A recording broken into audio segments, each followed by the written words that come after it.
Dengan demikian, maka kami sampaikan hasil internal dari Kamar Hitung Tim Pemenangan BTMCK menunjukkan bahwa pasangan nomor urut 1 BTMCK memperoleh 50,72% atau 259.886 suara. Pasangan nomor urut 2 memperoleh dukungan 49,28% atau 252.507 suara, sehingga selisih sebesar 1,44% atau 7.379 suara. Hari ini saya lihat nih abang-abang nih kayaknya wajahnya ini luar biasa sekali, berbahagia, senyumnya ya berbunga-bunga, senyumnya tuh luar biasa. Salam lantik ya, salam lantik BTMCK ini.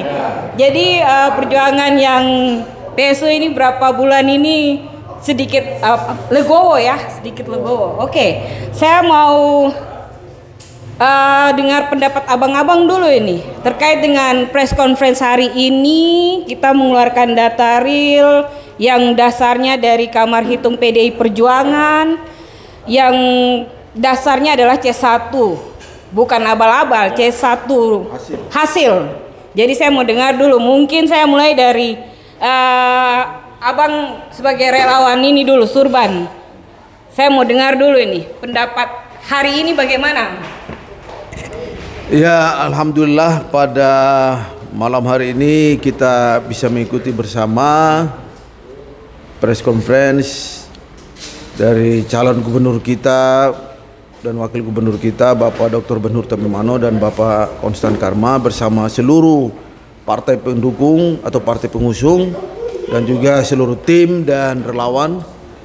Dan kami dari relawan Sorban memang sangat bersyukur dan berterima kasih kepada bagian Direktorat PDI Perjuangan yang telah menghimpun data perolehan suara dari calon gubernur kita BTMCK, yang tadi sudah di telekonferensi tadi sudah jelas bahwa kita memenangkan pemilihan gubernur pada PSU tanggal 6 kemarin. Kebanggaan kami sebagai relawan Sorban, kami pada posisi sebagai keterwakilan. Kenapa kami disebut relawan Sorban? Karena kami keterwakilan dari komunitas masyarakat muslim yang tersebar di seluruh provinsi Papua. Kami hadir di BTMCK untuk menunjukkan bahwa berbicara tentang memilih pemimpin itu tidak ada batasan soal masalah ras, masalah agama maupun masalah suku. Bahwa yang muncul sebagai calon gubernur adalah merupakan putra-putra terbaik bangsa ini, yang juga putra terbaik yang berasal dari Port Numbai, atau dalam hal ini disebut dengan wilayah Tabi Saireri.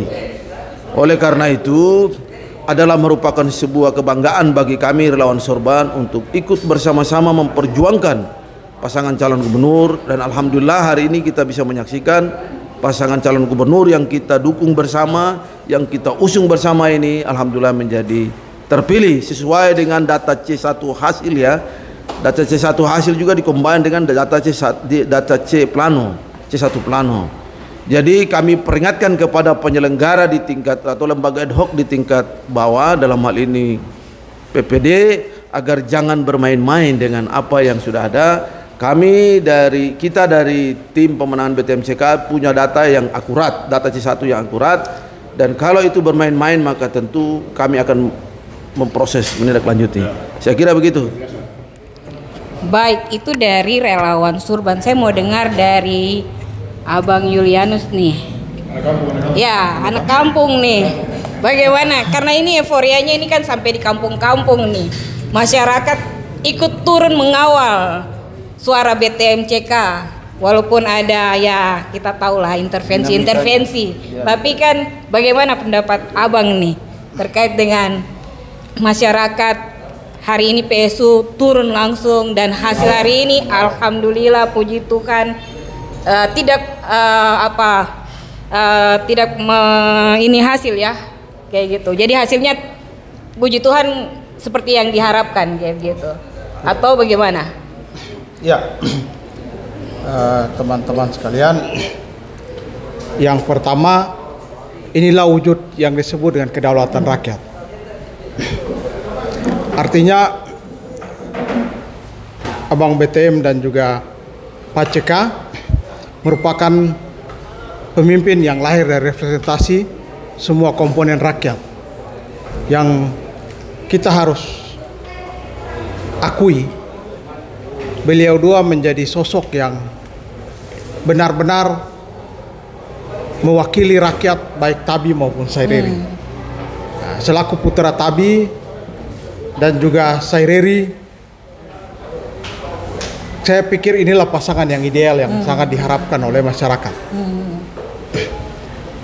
Kemudian terkait dengan hasil yang tadi sudah disampaikan, kami pun menyampaikan banyak terima kasih kepada semua saudara-saudari kita yang berjuang dengan gigih, tidak mengenal waktu, sampai hari ini hasil yang kita harapkan itu sudah sama-sama kita saksikan.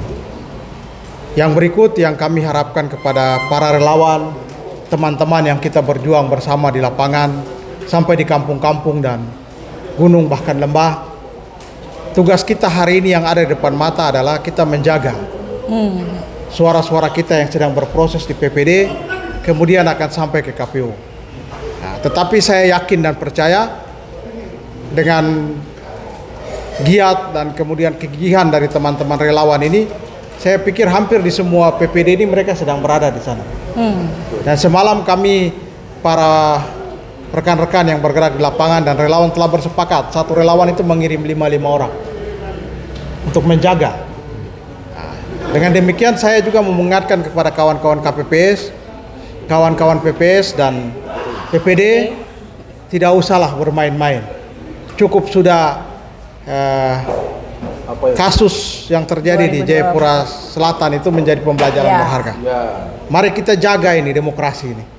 Mari kita jaga kedaulatan rakyat ini, sehingga pemimpin yang lahir dari rahim kedaulatan rakyat itu kemudian pasti akan pro rakyat. Terima kasih. Baik, Abang. Saya mau ke Abang Martinus dulu nih. Siap. Golkar nih, seru nih. Masih belum ada surat teguran. Belum ada pemecatan, belum ada. Belum ya? Belum dipanggil Dewan Etik Partai Golkar. Kalau belum aman di kandang banteng ini masih banyak banget. Terima kasih. Iya, saya mau tahu pendapat Abang. Hari ini pasti Abang yang paling berbahagia dari semua orang yang berwarna kuning nih. Oh, iya. Ini Hanura. Iya, Bang. Terima kasih Ade Nona yang manis, Ade Laila, Pak Ustadz, Ade Yul, dan juga Pak Dr. Baharudin Farawawan, pemirsa yang sedang menyaksikan secara langsung lewat live TikTok. Yang ingin saya sampaikan bahwa rakyat Papua telah memilih, dan hari ini rakyat Papua tidak salah memilih, telah menentukan sebuah pilihan yang tepat dalam membawa Papua ke depan lebih baik dan maju. Ada banyak kekhawatiran bahwa ini ibarat Daud melawan Goliat. Ada juga yang pesimis bahwa ada suara grassroots rakyat yang murni yang dihadapi oleh tekanan oligarki, titipan pusat yang sangat mengerikan bagi kita menyongsong PSU. Tapi puji Tuhan, proses ini dapat berjalan dengan baik. Kita bersyukur kepada penyelenggara, kita juga bersyukur kepada kepolisian, kita bersyukur kepada TNI Polri dan semua pihak yang bisa mengawal proses PSU ini dengan baik. Saya juga sebagai kader Golkar yang hari ini mendukung BTM CK. Kenapa? Karena BTM ini senior kami dari Tabi dan Saireri. Ada juga abang saya, Kostan Karma, adalah senior saya di Partai Golkar. Sehingga dari sekian ribu kader Golkar di Papua, saya satu-satunya memilih ada bersama-sama dengan beliau berdua. Dan saya pikir ini adalah pilihan yang tepat. Untuk itu kita menuju pada proses pengawalan data dan kita akan masuk pada tahap persiapan pelantikan. Kepada seluruh rakyat Papua, mari kita jaga proses ini dengan baik. Kita turunkan tensi yang sudah cukup panas menjelang PSU. rawat persaudaraan, kawal data dengan jujur, dengan damai, karena BTMCK ketika dilantik bukan lagi milik 01, tapi milik seluruh rakyat Papua. Mari kita berikan sambutan bersama untuk ke depan. Papua ke depan kita harap lebih baik. Demikian Bu Laila dari saya. Baik. Selamat malam. Baik Abang, belum masih panjang. Oke, terima Tapi nanti kasih. kita next. Jadi sekarang saya mau ke Abang Bahar nih, paling viral nih. Dia punya video-video ini luar biasa ini, mengkonter semuanya. Abang, hari ini Abang sebagai tim hukum juga, ketua tim hukum. Hari ini dengan hasil hari ini, bagaimana menurut Abang? Ya, sebelum masuk ke tim hukum kita yang landai-landai dulu. Pertama, terima kasih banyak untuk rekan-rekan, adik-adik, saudara semua, pace-mace, lebih terus semua saudara-saudara saya 3 orang di depan ini. Tanpa mereka, Banteng ini tidak akan mungkin kokoh. Karena BTM adalah kader PDI Perjuangan, ketua, dan di tangan, di pundak, di kepala beliau adalah harapan besar rakyat Papua. Bung Martinus sebagai kader Golkar, karena ada kesamaan kultur, kesamaan visi, nafas roh perjuangan, harus meninggalkan itu ke demi saudara-saudaranya di Yapen, Waropen, dan seterusnya. Abang saya, Bang Amir Madubun juga sama, mewakili kelompok Nusantara, kelompok Muslim yang mencoba untuk menggenapkan semangat nasionalisme yang ada di BTMCK. Itu sesuatu yang bagi saya menyempurnakan kemenangan ini. Ada Yul juga dari Hanura,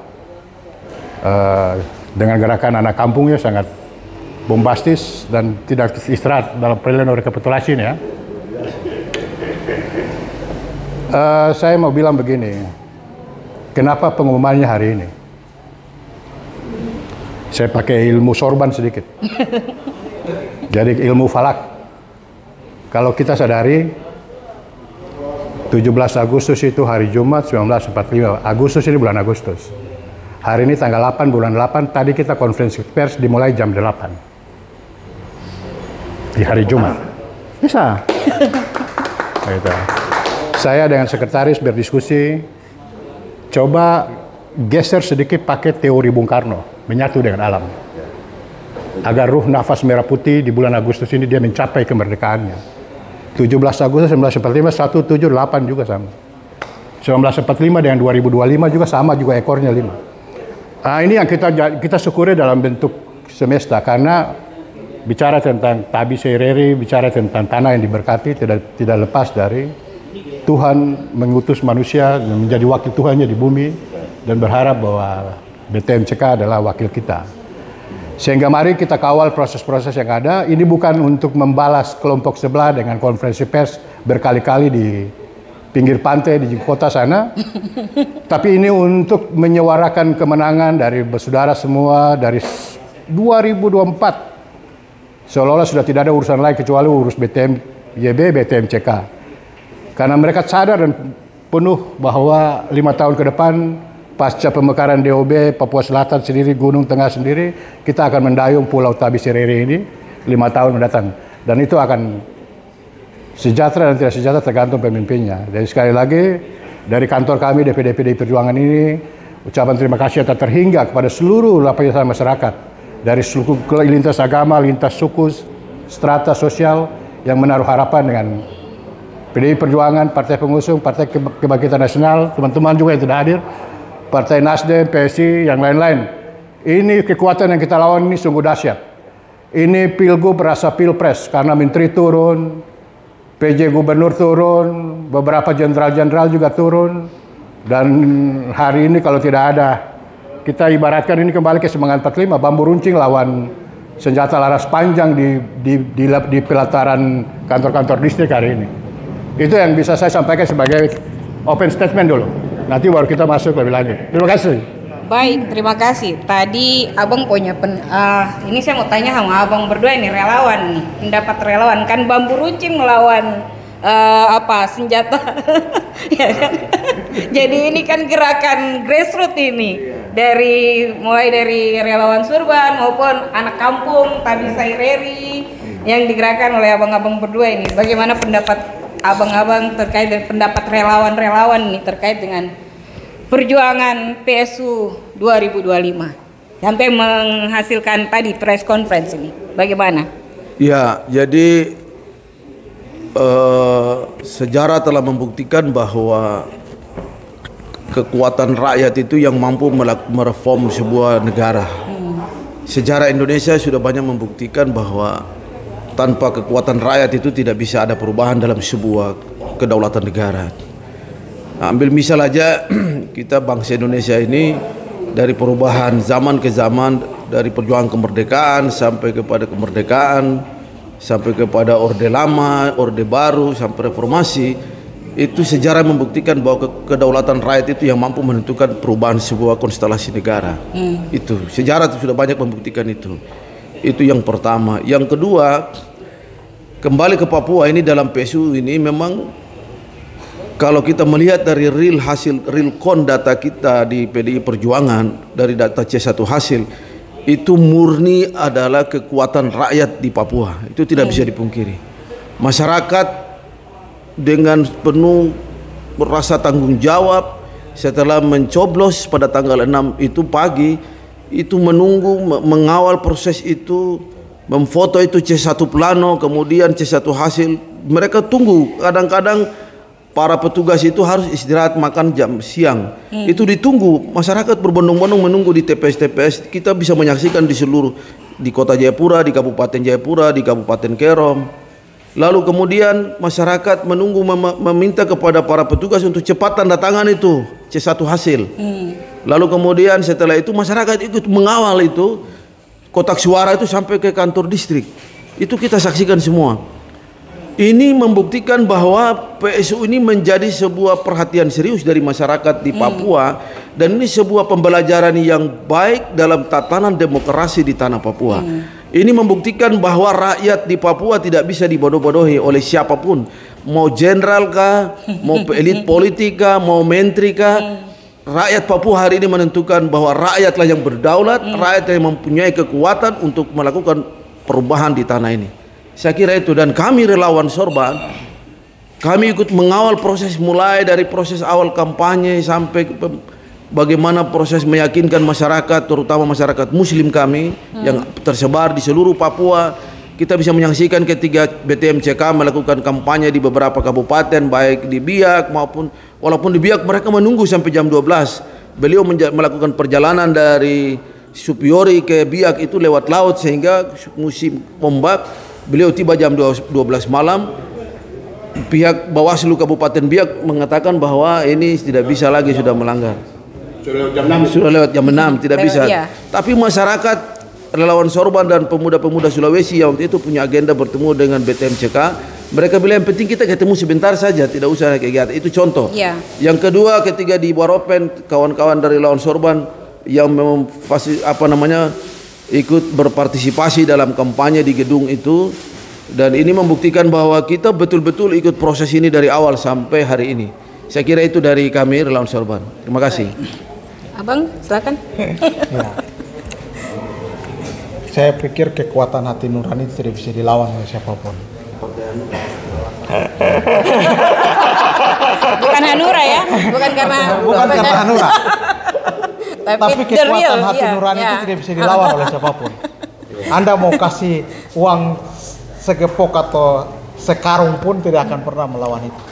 Hari ini rakyat telah menyatu dengan BTMCK, dan itu terbukti. Saya pikir ketika di era perjuangan bambu runcing tentang sebuah simbol itu bicara tentang semangat, spirit. Ya. Nah, ini spirit hari ini adalah sosok BTMCK ini. Kami dari relawan Jarum itu memberi BTM itu sebagai sosok pembangunan, tokoh pembangunan. Kemudian kami memberi apresiasi buat Pak CK itu adalah tokoh fenomenal. Dua sosok ini kan telah menyatu. Itu menjadi kebutuhan rakyat hari ini. Itulah yang membangkitkan semangat atau spirit rakyat untuk menentukan pemimpin yang mampu membawa perubahan untuk tanah Papua.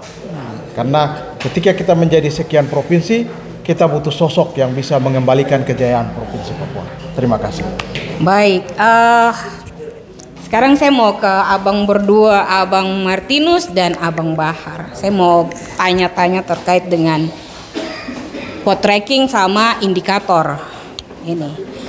Apakah dengan hasil press conference dari Relkon dari Kamar Hitung PDI Perjuangan, bagaimana abang berdua melihat?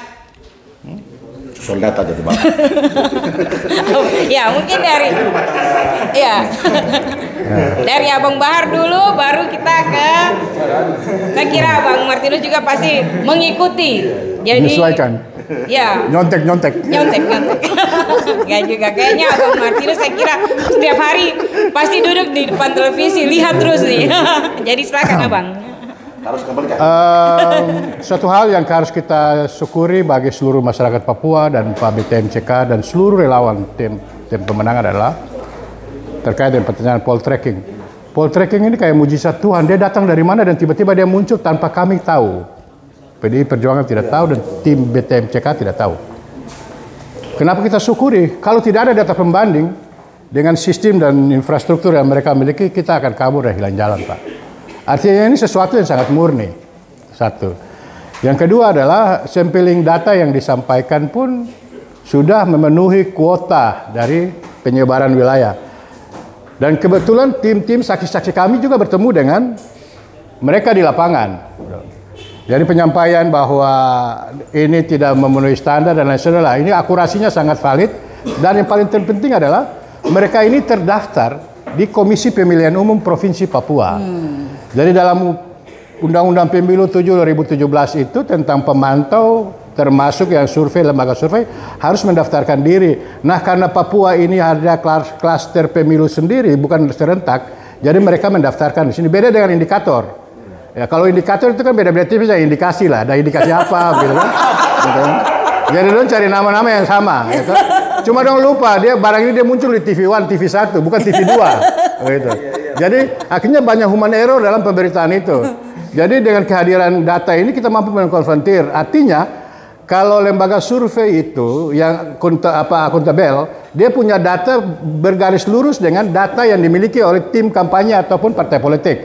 Nah fakta membuktikan bahwa data mereka sama dengan data kita yang secara alami dia mengalami kesesuaian. Ya selisih di sekitar 0,1% atau 1% lebih itu.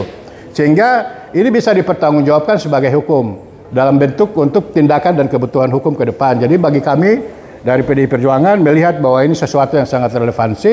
Yang muncul di belakang itu yang baru kita perlu ragukan. Dalam hukum itu ada asas yang namanya begini, first come, first serve. Siapa yang mendahului dia dapat mengklaim kebenaran. Yang dari belakang itu sudah mencoba untuk memanipulasi kebenaran itu sendiri. Terima kasih.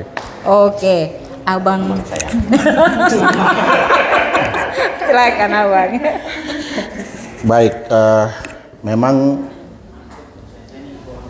lembaga survei adalah sebuah institusi yang melakukan pendekatan akademik dalam mengukur dan mengamati dan mempublikasikan proses politik pemilu kada, bahkan juga pada momen pilpres itu dengan pendekatan-pendekatan yang sangat ilmiah. Jadi bagi masyarakat modern tentu kita kedepankan cara-cara yang sangat ilmiah dalam mengukur sebuah hasil politik seperti pilkada. Nah, kami cukup salut dan salam hormat kepada teman-teman di poll tracking.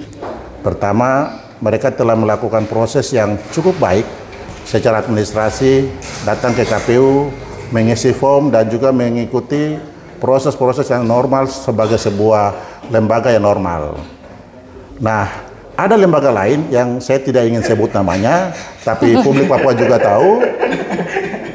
Lembaga ini dipakai oleh kawan-kawan tetangga kita yang sebelah dan prosesnya pun di KPU tidak ada datanya di sana. Yang kedua, kalau poll tracking, publik bisa melihat live-nya di media sosial, bisa mengikuti perkembangannya per menit, angkanya bergesernya gimana, dan bisa ada penjelasan dari host mereka. Dan juga bisa diikut secara live oleh seluruh publik, mengikut perkembangan day to day per menit di seluruh Indonesia yang bisa mengakses. Bahkan seluruh dunia ada yang bisa masuk ke akunnya bisa ikut. Nah, datanglah muncul sebuah lembaga survei yang notabene lembaga besar, datang anta beranta dari mana, munculkan data dari mana, apakah juga punya relawan yang ada di TPS, tiba-tiba menampilkan data-data yang data-data jin atau data dari mana, kita semua bingung. Lalu sengaja mengaburkan opini dan keresahan di tingkat masyarakat. Jadi sepertinya main gubernur-gubernuran. Ya, itu. Nah, kita sesali ini sebuah lembaga survei yang punya nama. Tolonglah memberikan edukasi yang baik kepada rakyat Indonesia, kepada rakyat Papua. Mari kita berikan edukasi politik yang benar kepada rakyat Indonesia.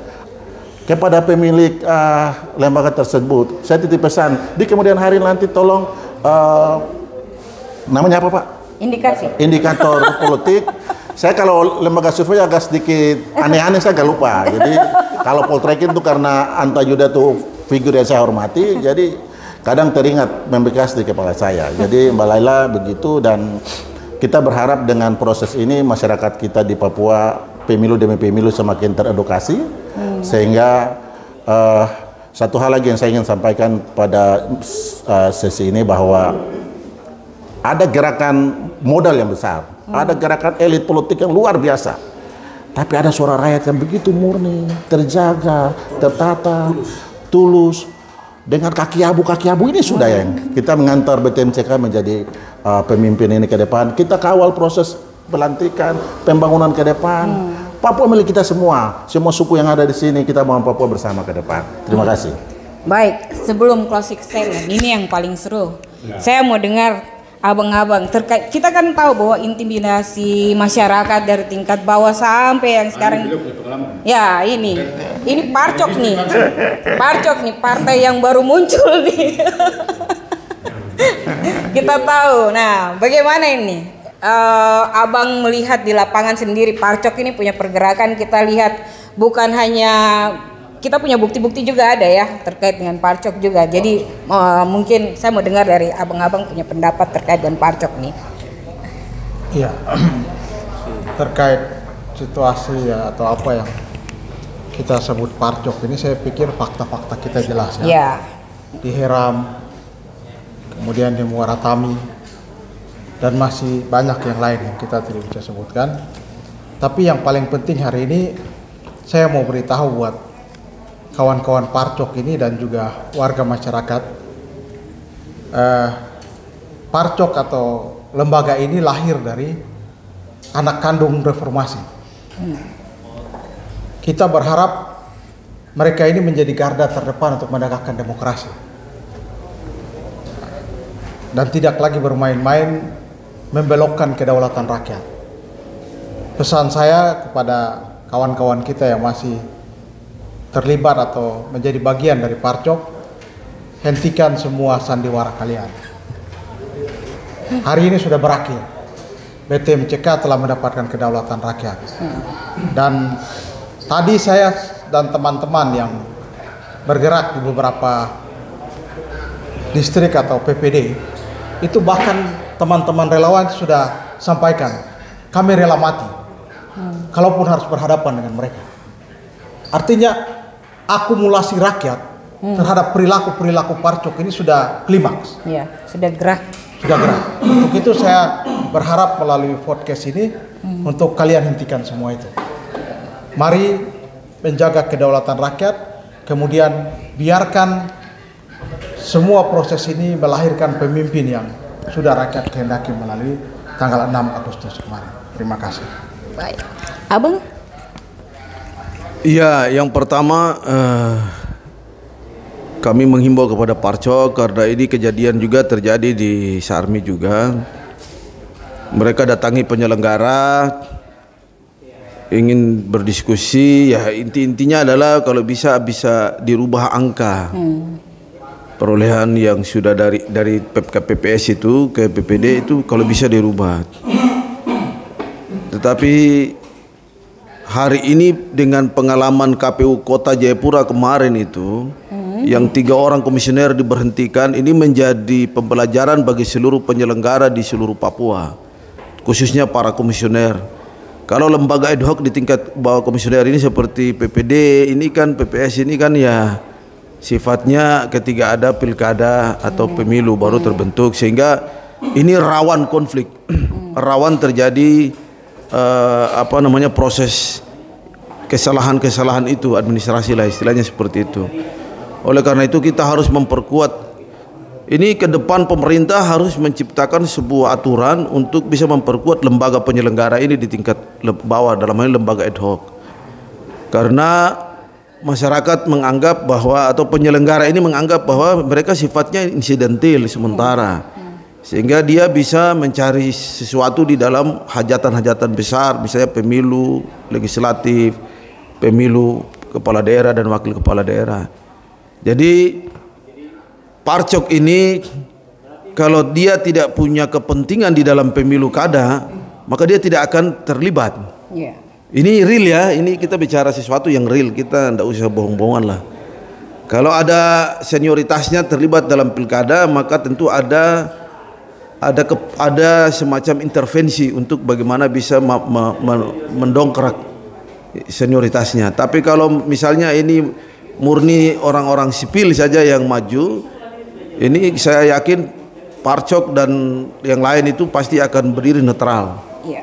Oleh karena itu ke depan ini dua hal ini menjadi pembelajaran. Lembaga ad hoc ini juga perlu harus diatur untuk memiliki kekuatan. Mereka tidak bisa terpengaruhi dalam segala apapun, baik penyelenggaraan pemilu maupun pemilu kada. Yang kedua adalah ke depan itu dalam pemilu kada ini sebaiknya yang alumni-alumni Parcok ini jangan lagi deh. Cuma ini kan demokrasi, kita nggak bisa menutupi itu.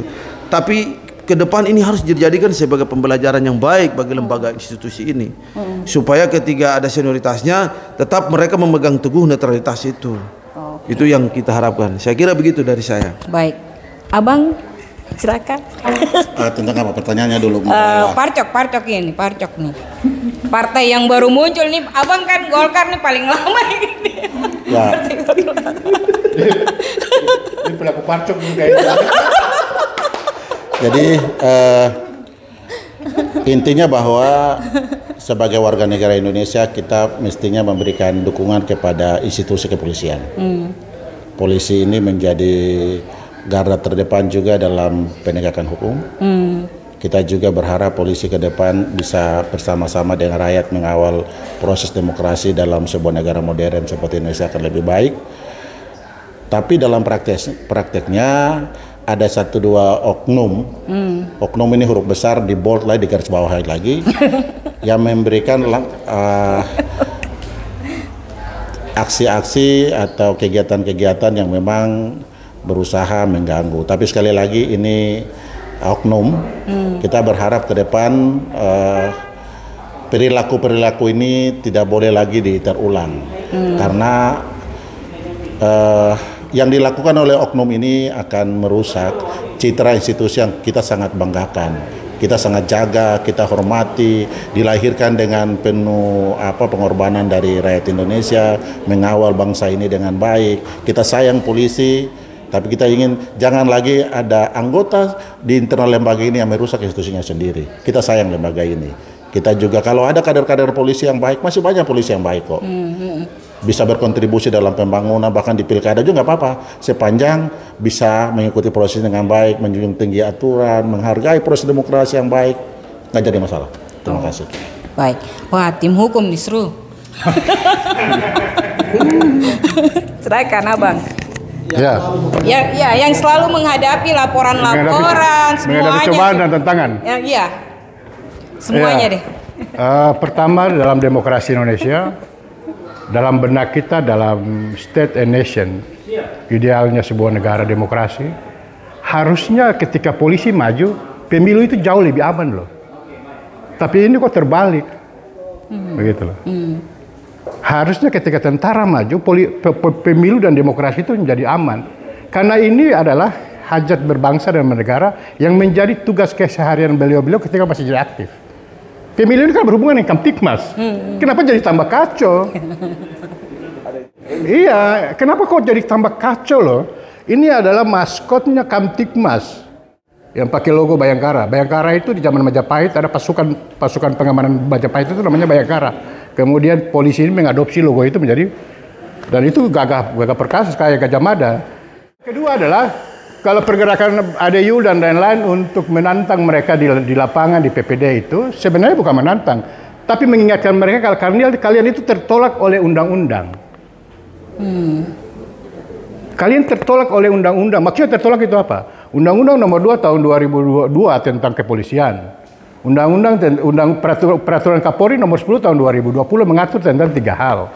Tugas polisi adalah mengawasi pelaksanaan pemungutan suara di TPS dan atau rekapitulasi. Mengawasi pendistribusian logistik. Lalu melaksanakan patroli di seputaran wilayah kayak distrik ya dipatroli. Ini terbalik, mereka yang di dalam, warga yang disuruh keluar patroli. Itulah. Jadi mereka ini sudah dilarang oleh undang-undang dan ini peraturan Kapolri loh. Bosnya beliau-beliau ini yang bikin. Lalu di dalam peraturan Kapolri itu juga di dalamnya ada pembatasan 3 hal utama. Pertama adalah polisi dilarang mempengaruhi pilihan pemilih di TPS atau di rekapitulasi. Itu pembatasan dalam peraturan Kapolri Nomor 10 Tahun 2020 itu. Lalu yang kedua adalah sekarang bagi pansos. Yang kedua adalah dilarang membawa persenjataan dalam arena pemungutan suara dan rekapitulasi. Tapi kita lihat-lihat ini kok tentengan laskar senjata laras panjang seolah kayak kita jejak pendapat di sini bukan pemilu kayak jejak pendapat mungkin ya. Jadi rakyat berhadapan-hadapan dengan apa ya? Ada satu semacam kita bisa saja apatis terhadap disintegrasi bangsa bahwa ada suara rakyat yang dibawa ke TPS dan mau dilindungi oleh negara melalui instrumen parcok ini menekan mereka untuk harus berpisah. Sementara suara rakyat itu hak yang harus dilindungi, ini kedaulatan yang harus dilindungi dan tugas parcok melindungi. Ini malah memporak-porandakan. Nah, dua sistem ini yang kemudian dalam proses masa kampanye sampai dengan pemungutan suara kita punya 25 kasus, 205 alat bukti. Dalam rekapitulasi pasca tanggal 6 sampai dengan tanggal 7 itu sudah ada 10 kasus parcok. Gitu. Macam-macam. Ada yang keluarkan tembakan lah, ada yang turun dengan pasukan personil di kantor distrik, sampai saya lupa ini kantor distrik kan kantor Kapolsek ini. Gitu loh. Ini kan situasinya jadi beda. Kok demokrasi Indonesia kok sangat menakutkan sih? Kok kesuguhan orang-orang yang seperti ini menjadi teladan di saat mereka aktif kita hormat sama mereka, kita junjung mereka, sampai di depannya kita panggil kakak tuan lagi. Kok dia tidak teraktualisasi? Artinya bahwa ternyata yang di depan kamera itu tidak sesungguhnya sama dengan di belakang kamera. Ini baku tipu saja sebenarnya. Iya, panggung sandiwara saja. Nah, pada kesempatan ini dengan sisa waktu yang ada, sudahlah kalian kembali pada tugas kalian sesuai dengan yang diamanahkan oleh Undang-Undang Kepolisian. Peraturan KPU juga mengatur tentang itu. Lalu yang paling terakhir adalah ada peraturan bersama antara KPU, Bawaslu dan Kepolisian. Bawaslu harus bertindak loh. KPU harus bertindak loh, PPD yang ada di kantor distrik, Pandis yang ada di kantor distrik harus bertindak karena mereka diatur dalam peraturan KPU yang sama, peraturan nomor 25 tahun 2023 tentang tahapan dan tata cara rekapitulasi. Nah ini KPU juga membiarkan, PPD juga membiarkan, ya kan? Pandis juga membiarkan. Saya curiga terakhir nanti mereka semua lagi dipanggil lagi. Akhirnya patroli jalan di jalan raya panggil, ini masuk segera, ini kayak pemilu kemarin kan akhirnya digiring. Jadi sudahlah ini pola-pola untuk penggelembungan suara. Janganlah peristiwa di Jayapura Selatan menjadi terulang. Kasihan Bapak ini panutan, yang ditugaskan juga di lapangan itu juga panutan, dan demokrasi ini sudah jalan aman dan damai. Jangan diperkeruh suasananya dengan fakta-fakta yang ada dengan intervensi, intimidasi dari parcok dan seterusnya. Saya kira demikian. Terima kasih. Baik, kita langsung saja ke closing statement. Saya kira sudah masyarakat Papua, Tabi Saireri sudah mendengar dari abang-abang semua terkait dengan press conference hari ini tentang kita yang bukan abal-abal mengeluarkan data, tetapi real data. Saya ingin dengar mulai dari Abang Martinus dulu. Closing statement, Abang, singkat, padat, dan jelas. Terima kasih Laila. Pertama, tadi saya ngomong sebagai kader Golkar yang sangat intelektual, mohon maaf. Saat ini saya akan bicara sebagai putra Tabi dan Saireri. Pertama, saya ingin menyampaikan terima kasih kepada teman-teman partai pengusung, PDI Perjuangan dan PKN, yang dengan hati yang tulus dan mulia berpijak pada tanah adat Tabi dan Saireri, mengusung dua senior kami. Sampaikan salam hormat kami kepada Ibu Mega Abang Komarudin Watubun karena telah memilih mengusung kakanda kami Benur Tomimano dan Kostan Karma mengikuti proses pilkada ini, dan dengan real count yang ada telah kita saksikan tadi sudah disampaikan, dan kita kawal proses ini dengan baik. Terima kasih. Saya pikir itu saja mewakili pemuda Tabi dan Saireri, masyarakat Tabi dan Saireri. Saya ingin sampaikan terima kasih kepada PDI Perjuangan dan PKN. Terima kasih. Silakan Abang. Ya, pertama tentunya mengucapkan alhamdulillah, puji syukur kepada Allah Tuhan Yang Maha Esa bahwa proses PSU pemilihan pemungutan suara ulang pada tanggal 6 ini telah ada hasilnya, dan sesuai data yang real count yang masuk itu kita unggul. Dalam hal ini BTMCK unggul. Yang kedua adalah menyampaikan terima kasih kepada seluruh rakyat di Papua, khususnya kepada umat muslim yang memilih BTMCK. Kami dari Relawan Sorban menyampaikan terima kasih, dan juga kepada masyarakat Nusantara. Terima kasih banyak. Pilihan Anda tidak salah. Pilihan Anda adalah yang paling tepat. Hari ini adalah putra terbaik dari Port Numbai yang pertama kali akan menjadi gubernur dan di tanah Papua. Ini sebuah rasa syukur yang dalam dari kami. Yang ketiga adalah memohon kepada penyelenggara, mulai dari PPD, karena saat ini masih ada beberapa distrik yang belum perhitungan suara, atau malam ini sementara lagi perhitungan suara, dan kepada KPU Kabupaten Kota, bahkan KPU Provinsi Papua, Bawaslu Kabupaten Panwascam, Panwas Distrik, dan Bawaslu Kabupaten Kota maupun Bawaslu. Ini kadang-kadang istilah juga pusing. Bawaslu Provinsi agar kiranya tetap menjaga netralitas, tunjukkan independensi Anda sebagai lembaga penyelenggara pemilu, jangan terlena dan jangan mudah dihasut atau dirayu oleh siapapun, pihak-pihak manapun. Suara rakyat itu adalah suara Tuhan. Satu suara itu sangat penting dalam menentukan langkah dan arah kebijakan Papua 5 tahun ke depan.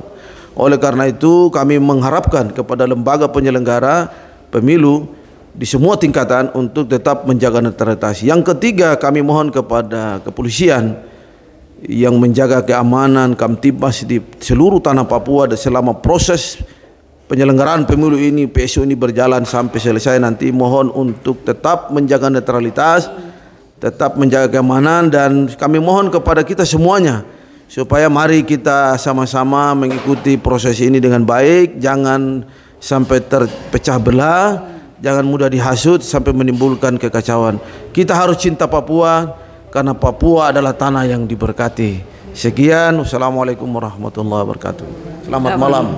Salam. Ya, salam. Terima kasih untuk kesempatan yang baik ini, kami semua bisa sampai pada closing statement dari diskusi kita pada sore atau malam hari ini. Yang paling penting yang mungkin saya mau ingatkan adalah kepada teman-teman para relawan, juga masyarakat yang mencintai BTMCK. Hari ini kami bersama-sama sudah mendengar keunggulan kami atas kandidat yang lain. Yang paling penting yang ingin saya pesankan adalah mulai malam ini sampai dengan tanggal 16 Agustus nanti, kita kawal distrik, proses yang akan terjadi di distrik atau di PPD sampai dengan pleno di tingkat KPU. Itu paling penting.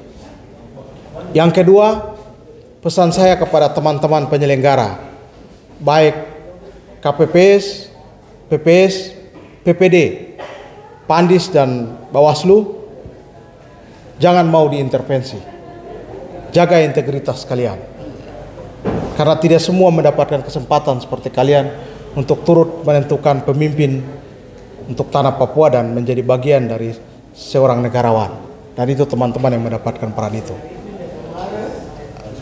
Yang berikut kepada kawan-kawan kita Parcok, hentikan sandiwara kalian. Rakyat telah jenuh. Dan yang terakhir, sebagai anak bangsa, sebagai putra Tabi, Saya minta Panglima atau Kodam 17 Cendrawasih mulai malam ini untuk mengerahkan semua kekuatan TNI untuk mengawasi proses rekapitulasi yang sedang berlangsung. Karena kami sudah tidak percaya lagi dengan Parcok. Abang saya yang mengatakannya, karena kami tidak percaya lagi dengan Parcok. Dengan demikian kami minta pada malam hari ini sebagai representasi dari pemuda Tabi Saireri dan juga sebagai bagian dari relawan BTMCK, kami minta pengawasan hari ini sampai dengan tanggal 16 diambil alih oleh kawan-kawan TNI. Terima kasih. Silakan Abang terakhir. Baik, terima kasih. Dari pengalaman pemilu ke pemilu, sebagai pengurus di DPP PDI Perjuangan yang mengitari seluruh pelaksanaan pilkada di Indonesia, pemilu yang paling rusak sudah kali ini. Kerusakan pertama adalah dilakukan oleh PSU di seluruh daerah kabupaten kota. Dan yang kedua adalah intervensi Parcok secara terang-menerang. Ini kita berada di rumah kebangsaan, di rumah Bung Karno PDI Perjuangan. Bung Karno bilang begini, jadikanlah deritaku ini sebagai kesaksian bahwa kekuasaan presiden sekalipun tidak ada langgengnya, karena di atasnya adalah kekuasaan rakyat. Dan itulah Ben Hurto Bimaro dan Konstan Karma yang tadi baru mendeklarasikan kemenangan berdasarkan C1, bukan berdasarkan lembaga survei. Di sisi yang lain, Bung Karno juga mengatakan bahwa perjuanganku tidak berat karena mengusir penjajah. Perjuanganmu akan berat karena melawan sendiri, melawan saudara sendiri. Semoga saudara kita ini bukan yang dimaksud adalah Parcok untuk menyelesaikan perhelatan pemilu Papua menjadi damai. Dengan sisa waktu yang ada, mari tunjukkan bahwa polisi adalah pengayom dan pelindung rakyat. Terima kasih dan salam. Assalamualaikum warahmatullahi wabarakatuh. Merdeka. Merdeka. Merdeka. Baik, terima kasih semua abang-abang. Seru sekali hari ini bahwa hari ini kita sudah melewati satu proses. Tinggal kita bersama-sama mengawal sampai tanggal 16 Agustus dan siap lantik ya. Siap. BTMCK Menang, menang, menang. Lantik. Buha Merdeka. Wassalamualaikum warahmatullahi wabarakatuh. BTMCK Ben Hurto Bimaro Konstan Karma untuk Papua maju mandiri dan berbudaya. Tabi Saireri bersatu padu, rakyat Nusantara pilih nomor 1. BTMCK sederhana, nasionalis dan merakyat.